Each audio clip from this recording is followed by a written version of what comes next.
Guido Terreni, CEO of Parmigiani Fleurier, you have enacted something remarkable. It is the liberation of what used to be called a men's dress watch. Tell me about the new Toric.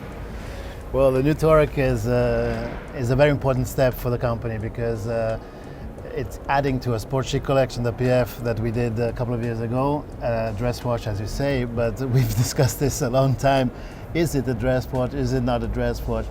I think it's an elegant watch for men, which is moving forward the code of aesthetics that you put on your wrist. When I think about what men have been wearing in the last 100 years, I find a very conservative approach to what people are putting on their wrist.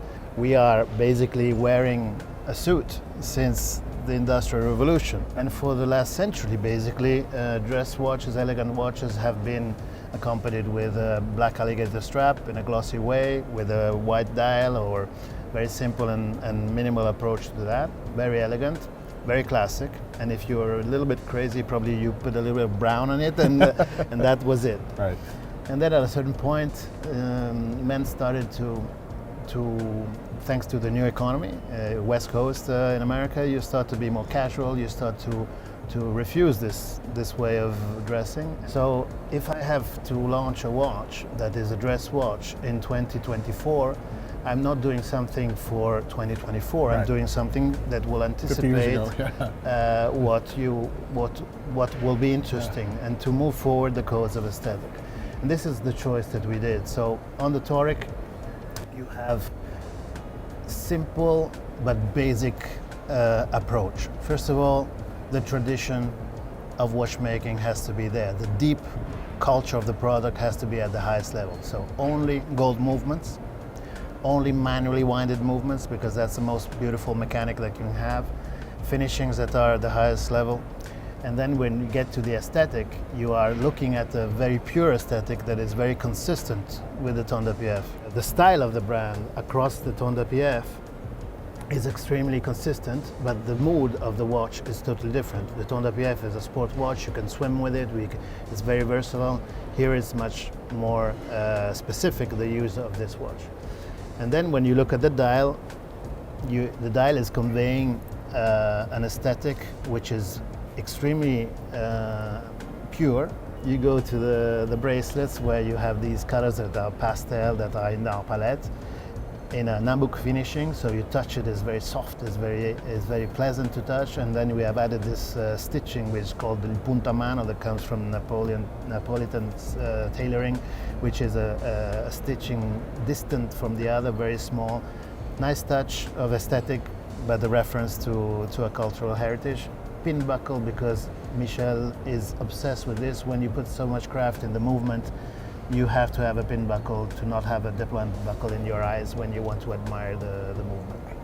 So and then a very generous crown, because when you want to wind the watch, it's a mechanical one. You want to have the pleasure of touching the mechanics, very soft. If you turn that crown, you won't feel anything. Ooh, the purity of that movement nice. is incredible. That's fantastic. So that's what I meant by the liberation of what used to be called the men's dress watch. You know, in the early 20th century in England, the width of your pinstripes used to tell people what job you had, and part of that, like, eventually would become the corporate uniform of the men's dress watch. Today, tailoring has gained a new relevance by a generation that likes to mix it with a certain level of informality and wear it in their own way. And so too does this watch allow you the same thing. So there's a wonderful parallel, culturally speaking, between the watch and the way menswear has evolved.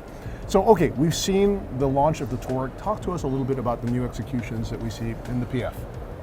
On the PF, we are presenting two important watches in our assortment. The first is a micro rotor no date, which comes with a very specific color, which is called Golden Sienna. Here I have the original with the date, which was 2021. And it is the father of the whole collection. The date was born to counterbalance the PF logo at 6 o'clock. We had a discussion that started, and I call this date no date, the eternal debate, because it's like a religion. No? There are people who like the date, or people who prefer it without. Right.